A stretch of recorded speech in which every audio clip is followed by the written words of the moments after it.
मैं तो शहर से या आदमियों से डरकर जंगल इसलिए भागा था कि मेरे सिर पर सींग निकल रहे थे और डर था कि किसी न किसी दिन कसाई की नज़र मुझ पर ज़रूर पड़ जाएगी। जंगल में मेरा पहला ही दिन था जब मैंने बरगद के पेड़ के नीचे एक शेर को बैठे हुए देखा। शेर का मुंह खुला हुआ था। शेर का खुला हुआ मुंह देखकर मेरा जो हाल होना था वही हुआ, यानी मैं डर के मारे एक झाड़ी के पीछे छिप गया। मैंने देखा कि झाड़ी की ओट भी गजब की चीज़ है। अगर झाड़ियाँ ना हो तो शेर का मुंह ही मुंह हो और फिर उससे बच पाना बहुत ही कठिन हो जाए। कुछ देर के बाद मैंने देखा कि जंगल के छोटे मोटे जानवर एक लाइन से चले आ रहे हैं और शेर के मुंह में घुसते चले जा रहे हैं। शेर बिना हिले डुले, बिना चबाए जानवरों को गटकता जा रहा है। यह दृश्य देखकर मैं बेहोश होते होते बचा। अगले दिन मैंने एक गधा देखा जो लंगड़ाता हुआ शेर के मुंह की तरफ चला जा रहा था। मुझे उसकी बेवकूफ़ी पर सख्त गुस्सा आया और मैं उसे समझाने के लिए झाड़ी से निकलकर उसके सामने आया। मैंने उससे पूछा, तुम शेर के मुंह में अपनी इच्छा से क्यों जा रहे हो? उसने कहा, वहाँ हरी घास का एक बहुत बड़ा मैदान है। मैं वहाँ बहुत ही आराम से रहूँगा और खाने के लिए खूब घास मिलेगी। मैंने कहा, वह शेर का मुंह है। उसने कहा, गधे वह शेर का मुंह ज़रूर है, पर वहाँ है हरी घास का मैदान। इतना कहकर वह शेर के मुंह के अंदर चला गया। फिर मुझे एक लोमड़ी मिली। मैंने उससे पूछा, तुम शेर के मुंह में क्यों जा रही हो? उसने कहा, शेर के मुंह के अंदर रोजगार का दफ्तर है। मैं वहाँ दरख्वास्त दूंगी, फिर मुझे नौकरी मिल जाएगी। मैंने पूछा, तुम्हें किसने बताया? उसने कहा, शेर ने। और वह शेर के मुंह के अंदर चली गई। फिर एक उल्लू आता हुआ दिखाई दिया। मैंने उल्लू से भी सवाल किया। उल्लू ने कहा, शेर के मुंह के अंदर स्वर्ग है। मैंने कहा, नहीं, यह कैसे हो सकता है? उल्लू बोला, नहीं, यह सच है और यही निर्वाण का एकमात्र रास्ता है। और उल्लू भी शेर के मुंह में चला गया। अगले दिन मैंने कुत्तों के एक बड़े जुलूस को देखा जो कभी हंसते गाते थे और कभी विरोध में चीखते चिल्लाते थे। उनकी बड़ी बड़ी लाल जीभें निकली हुई थी, पर सब दुम दबाए थे। कुत्तों का यह जुलूस शेर के मुंह की तरफ बढ़ रहा था। मैंने चीख कर कुत्तों को रोकना चाहा, पर वे नहीं रुके और उन्होंने मेरी बात अनसुनी कर दी। वे सीधे शेर के मुंह में चले गए।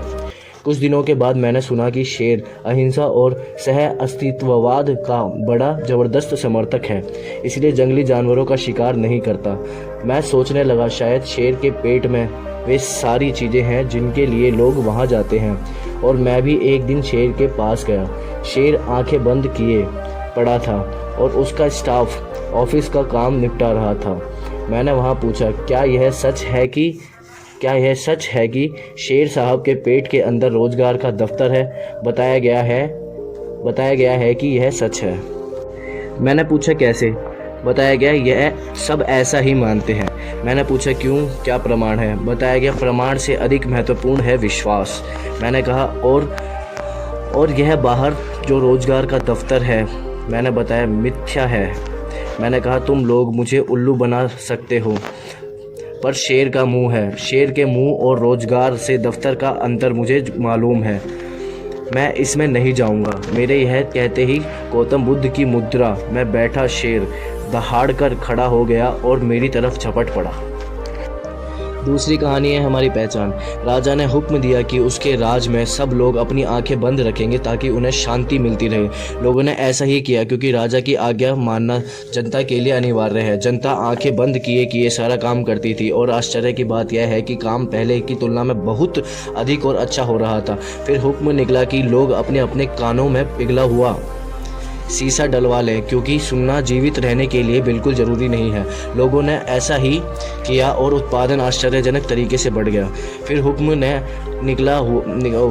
ये निकला कि लोग अपने अपने होठ सिलवा लें, क्योंकि बोलना उत्पादन में सदा से बाधक रहा है। लोगों ने काफ़ी सस्ती दरों पर होठ सिलवा लिए और फिर उन्हें पता लगा कि अब वे खा भी नहीं सकते हैं, लेकिन खाना भी काम करने के लिए बहुत आवश्यक नहीं माना गया। फिर उन्हें कई तरह की चीज़ें कटवाने और जुड़वाने के हुक्म मिलते रहे और वे वैसा ही करवाते रहे। राजा प्रतिदिन प्रगति करता रहा। फिर एक दिन खैराती रामू और छिद्दू ने सोचा कि लाओ आंखें खोलकर तो देखें, अब तक अपना राज स्वर्ग हो गया होगा। उन तीनों ने आंखें खोली तो उन सबको अपने अपने सामने राजा दिखाई दिया। वे एक दूसरे को ना देख सके।